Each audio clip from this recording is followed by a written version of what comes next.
2024 లేదా 25లో డిగ్రీ లేదా బీటెక్ చదివారా? సాఫ్ట్‌వేర్ జాబ్ కోసం ఎదురు చూస్తున్నారా? అయితే కోడ్ జ్ఞాన్ 100 డేస్ కోర్సులో చేరండి. జాబ్ సాధించండి. నమస్తే విజయపెద్దన గారు. నమస్తే ఉషా. మాస్టర్బేషన్ ఈ మధ్య కాలంలో మనం ఎక్కువగా వింటున్న పదం ఇది. 14 నుంచి మనం చూసుకుంటే 12 ఇయర్స్ పిల్లలు కూడా అప్పుడప్పుడు తల్లులు చెప్తూ ఉంటుంటారు, మాకు భయం వేస్తుంది, పానిక్ వస్తుందని చెప్తూ ఉంటుంటారు. హెల్త్ పరంగా చూసుకుంటే ఎటువంటి కాన్సిక్వెన్సెస్ వస్తాయో ఫ్యూచర్లో, అండ్ దీన్ని ఏ విధంగా చూడాలి, అసలు మేము ఏ రోజు కూడాను అంటే ఇటువంటి వాతావరణాన్ని కానీ దీనికి సంబంధించింది కానీ మేము చూపించలేదు, బట్ పిల్లలు ఎందుకు ఇటువైపు వెళ్ళిపోతున్నారు, దీనివల్ల వచ్చే కాన్సిక్వెన్సెస్ ఏంటి అని అడుగుతున్నారు. ఒకవేళ దీనికి అడిక్ట్ అయి ఉన్న వాళ్ళు ఉంటే ఎలా బయటికి తీసుకురావచ్చు? ఇది తల్లులకి అంటే చాలా సెన్సిటివ్ టాపిక్ లాగా ఉంటుంది. ప్లస్ ఇంకా మన దగ్గర అంటే ఓపెన్గా పిల్లలతో వీటి గురించి మాట్లాడేంత అంటే అవేర్నెస్ కానీ రాలేదు ఇంకా చెప్పాలంటే. బట్ యాక్చువల్గా ఒక్కొక్కసారి మగపిల్లల్ని చూస్తే బాధేస్తుంది అనమాట. ఏంటంటే ఒక ఆడపిల్ల అంటే మెచ్యూర్ అయినప్పుడు కానీ ఏదన్నా కానీ అమ్మాయిని ప్రిపేర్ చేస్తారు, అంటే పీరియడ్స్ అప్పుడు ఎలాంటి జాగ్రత్తలు తీసుకోవాలి ఏంటి అనేది. బట్ అబ్బాయిలకి కూడా అదే ప్యూబర్టీ వచ్చినప్పుడు మాస్టర్బేషన్ చేసుకుంటారు. అది అంటే ఎలా ఎడ్యుకేట్ చేయాలి ఆ టైంలో హార్మోనల్ చేంజెస్ని. ఇప్పుడు వాళ్ళకి ఆడపిల్లలాగా మధ్యలో గొంతు అటు ఇటు కాకుండా ఉంటుంది ఆ ట్రాన్సిషన్ ఫేజ్లో. సో వాళ్ళు చాలా మాట్లాడాలంటే చాలా సిగ్గుపడిపోతూ ఉంటారు ఆ గొంతు మారుతున్నప్పుడు. సో అసలు ఇవన్నీ కామను. సో ఈ మాస్టర్బేషన్ చేసుకోవాలనిపిస్తుంది, దీని గురించి ఎడ్యుకేషన్ కానీ ఏది మగపిల్లలకు అసలు అవేర్నెస్ క్రియేట్ చేయటం అనేది మన సిస్టంలో లేదు, విచ్ ఈస్ వెరీ పిటియబుల్ యాక్చువల్గా. అట్లీస్ట్ అమ్మలు మాట్లాడలేకపోయినా కనీసం నాన్నలన్నా మగపిల్లలతో మాట్లాడగలగాలి. సో మగపిల్లలు ఏం చేస్తారు, వాళ్ళల్లో వాళ్ళు డిస్కస్ చేసుకుంటారు, ఎరా నీకు ఎలా అనిపిస్తుందా, నీకు ఎలా అనిపిస్తుందా, నేను అలా చేస్తున్నాను. అప్పుడు ఏమవుతుందంటే తెలిసి తెలియని విధంగా అది నేర్చుకుంటారు వాళ్ళు. సో బట్ మాస్టర్బేషన్ అనేది ఇట్స్ ఎ పార్ట్ ఆఫ్ అంటే ట్రాన్సిషన్. అబ్బాయిల్లో ఏంటి, ఇప్పుడు అమ్మాయిల్లో పీరియడ్స్ ఎట్లాగో అట్లా వాళ్ళకు కూడా ఆ ఏజ్ వచ్చింది అని చెప్పటానికి అదొక సైన్. కాబట్టి ఏంటంటే ఇన్నిసార్లు చేస్తే ఇదా, అన్నిసార్లు ఇలాంటి డౌట్లన్నీ వస్తూ ఉంటాయి. బట్ ఇప్పుడు ఏంటంటే పిల్లలకి ఇప్పుడు మనం కాషియస్గా ఎక్కడ ఉండాలి అంటే పిల్లల్లో ఇప్పుడు చేతిలో ఫోన్ కదా, అది ప్రాబ్లము. సో ఏ వీడియోలు పడితే పాన్ వీడియోలు కాడి నుంచి అన్నీ చూడొచ్చు. చూసినప్పుడు వాళ్ళు ఎగ్జైట్ అయిపోయి నంబర్ ఆఫ్ టైమ్స్ని అంటే ఎడిక్ట్, నేను మాట్లాడాలంటే అదే పనిలో ఉన్నారు. అది ఆ ఎడిక్షన్కి రాకుండా ఉంటే గనక మిగతాది మనం అసలు అంటే వరి అవ్వాల్సిన పని లేదు. తల్లులు కూడా దాని గురించి తెలిసి తెలియని పరిజ్ఞానాన్ని మగపిల్లలకు పంచాల్సిన అవసరం లేదు. ఏదన్నా ఉంటే ఫాదర్తో నీట్ అంటే మదర్ చెప్పకూడదని నేను అంటలేదు, ప్రాపర్గా కమ్యూనికేట్ చేయగలిగితే మదర్ అయినా ఫాదర్ అయినా ఒకటే, ఎవరైనా చెప్పొచ్చు. First of all we should అంటే సెక్షువల్ ఎడ్యుకేషన్ అనేది పిల్లలకి ఇవ్వగలగాలి అసలు. అది లేకే ఈ తెలిసి తెలియని ప్రొసీజర్లు ఇష్టం వచ్చినట్టు ఎవరికి తోచిన విధంగా వాళ్ళు తెలుసుకుంటూ ఉంటారు. అలా కాకుండా చక్కగా అసలు ఒక సిస్టమ్ కానీ స్కూల్లోనే కానీ లేదా ఇంట్లో పేరెంట్స్ కానీ పిల్లలకి ఆ ఏజ్ వచ్చినప్పుడు ఇట్లా అనిపించటం సహజం. అంటే అదేదో తప్పు చేస్తున్నామనే భావన పిల్లల్లో కలగనివ్వాల్సిన పని లేదు. ఇది సహజం, ఇది న్యాచురల్. బట్ ఎంతవరకు దాన్ని ఎలా లిమిట్స్లో ఉంచుకోవాలి. ఇంకొకటి లిమిట్ లేకుండా ఎడిక్ట్ కనుక అయితే ఈ పిల్లలు ఏ పనులు అయితే మిగతావి చెయ్యాలో అవి చేయరు. అంటే చదువుకోవటం, ఆడుకోవటం, మిగతా యాక్టివిటీస్ మీద వాళ్ళ ఫోకస్ కానీ ఇంట్రెస్ట్ కానీ ఉండదు. ఇంకా ఒకటే పని అన్నట్టు వెళ్ళినప్పుడు then that becomes a problem.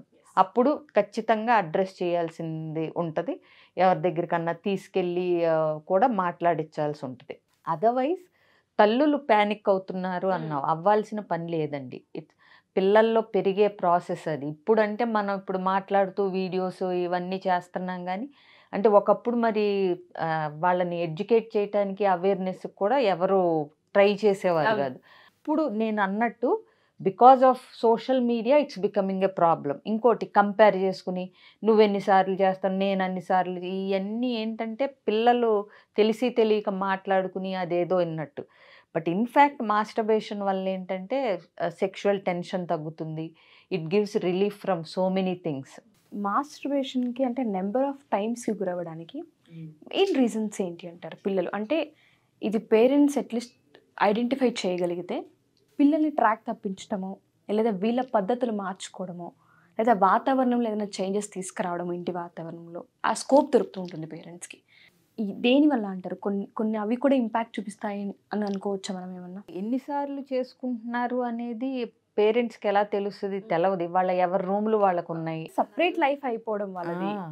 So అందుకని బట్ స్టిల్ నేను అందుకే అంటున్నాను, అసలు ఆ ఏజ్కి వచ్చారు పిల్లలు అనగానే 12 yearsకి you should educate them, you should talk to them. ఇట్లా అనిపిస్తుంది. అది ఎంతవరకు లిమిటెడ్గా ఉండాలి, అది నువ్వు చేసే తప్పు కాదు, బట్ దాని మీద ఎంత ఫోకస్ ఉండాలి అనేది పిల్లలకి it's a part of your body and your emotions. అంటే నీ జనరల్ ప్రాసెస్లో ఒక పార్ట్ తప్పితే అదే పనిలో వెళ్ళాల్సిన అవసరం లేదనేది కూర్చోబెట్టి పిల్లల్ని ఎడ్యుకేట్ చేయాలి. ఇంకొకటి, వీళ్ళకి ఏదన్నా డౌట్స్ ఉంటే కూడా ఎక్కడో బయటనో పిల్లలతోనో డిస్కషన్ కాకుండా ఇంట్లో పేరెంట్స్తో లేకపోతే ఫాదర్తో మదర్తో డిస్కస్ చేసేంత చనువు, ఆ విషయం మీద క్లారిటీ పిల్లలకి పేరెంట్స్ ఇవ్వగలగాలి. అండి ఇది పెద్ద భూతో లేదంటే ఇది అసలు బయటికి తెలియకూడదు. ఎప్పుడైతే మనం దాన్ని కప్పిపుచ్చుతూ ఉంటామో పిల్లలకి ఎట్లాగో ఇండివిజువల్ లైఫ్ అయిపోయింది. ఓ 10 years వచ్చాయంటే వాళ్ళకు సపరేట్ రూము, సపరేట్ బెడ్, వాళ్ళకు సపరేట్ ఫోను, వాళ్ళకి అన్ని లాక్లు ఉంటుంటాయి. దేనిపైన పేరెంట్స్కి రైట్స్ ఉన్నప్పటికీ కూడా చూసే ఛాన్స్ ఉండదు. ప్లస్ ఇంకోటి విషయం, masturbation is not only meant for boys, girls and boys. అంతే.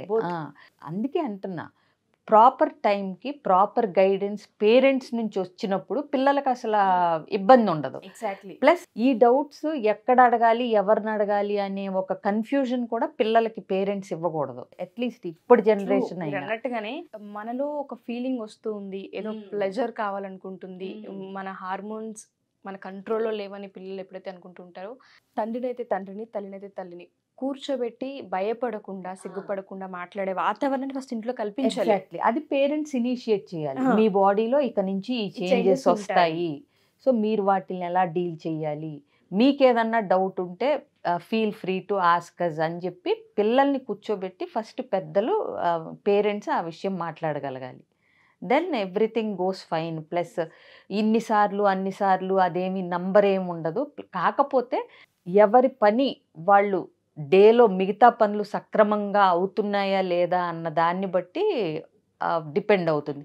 అంటే ఒకటి చదువు మానేసి మొత్తం అదే పనిలో ఉంటే ఇట్ బికమ్స్ ఎ ప్రాబ్లం. ఫ్రెండ్స్తో కలవకుండా, ఆటలకు వెళ్లకుండా ఇక అదే పనిలో ఉంటే దట్ బికమ్స్ ఎ ప్రాబ్లం. ఇవే సంకేతాలు తెలుస్తూ ఉంటాయి పేరెంట్స్కి. వాళ్ళు ఐడెంటిఫై చేయడానికి రూమ్ లోంచి బయటికి రాకపోవడం, ఎప్పుడు ఫోన్తోనే ఉండటం, బాత్రూమ్కి వెళ్ళేటప్పుడు మొబైల్ని క్యారీ చేయడం. ఎగ్జాక్ట్లీ. ఇప్పుడు ఆల్రెడీ మన వీడియో చూస్తే కనుక అసలు వాళ్ళు అబ్జర్వ్ చేసినా చేయకపోయినా ఆ ఏజ్లో పిల్లలు ఉంటే కనుక మాట్లాడండి. మీరు మాట్లాడలేకపో, మీకు ఆ టాపిక్ లేదు, అలవాటు లేదు, అసలు ఓపెన్గా మాట్లాడలేరు, తెలియట్లేదు, take them to a doctor. ఆ అమ్మాయిలు అయితే గైనకాలజిస్ట్, ఆ అబ్బాయిలు అయితే ఉంటారు సెక్సాలజిస్టులు, ఇట్లా సెక్షువల్ ట్రీట్ చేసే డాక్టర్స్. సో వాళ్ళ దగ్గరికి తీసుకెళ్ళినా లేదా ఎనీ మేల్ డాక్టర్ దగ్గరికి తీసుకెళ్ళినా వాళ్ళు చెప్పగలుగుతారు. అసలు ఫస్ట్ ఆఫ్ ఆల్ ఫాదర్ చెప్పగలిగిన చాలు పెద్ద ఇంపాక్ట్. అవును, ఎగ్జాక్ట్లీ. సో ఫస్ట్ పిల్లలు ఏంటంటే కన్ఫ్యూజన్ స్టేట్లో ఉంటారు స్టార్టింగ్లో. సో అది క్లారిటీ ఇవ్వగలిగితే బెటరు. సో అదేమవుతుందంటే పిల్లలు మాట్లాడుకుని అది ఏదేదో చేసేసుకునే బదులు ఇంట్లో పెద్దలే గైడ్ చేస్తే then that will be a natural part of the life. ఆ న్యాచురల్ ఏదైతే ఉంటుందో దాన్ని తీసుకురాగలిగితే కుటుంబాల్లో ఫస్ట్ ఆఫ్ ఆల్ బయట ఏవైతే మనం వింటూ ఉన్నామో చూస్తున్నామో అవి దక్కే అవకాశం ఉంటూ ఉంటుంది. అండ్ పర్సనల్గా వాళ్ళకి సంబంధించి ఏదైతే ఉంటుందో ఆ బాడీని కూడా వాళ్ళు హర్ట్ చేసుకోకుండా ఉండే అవకాశం కూడా ఉంటుంది. Thank you so much Vijaya ma'am. Thanks a lot.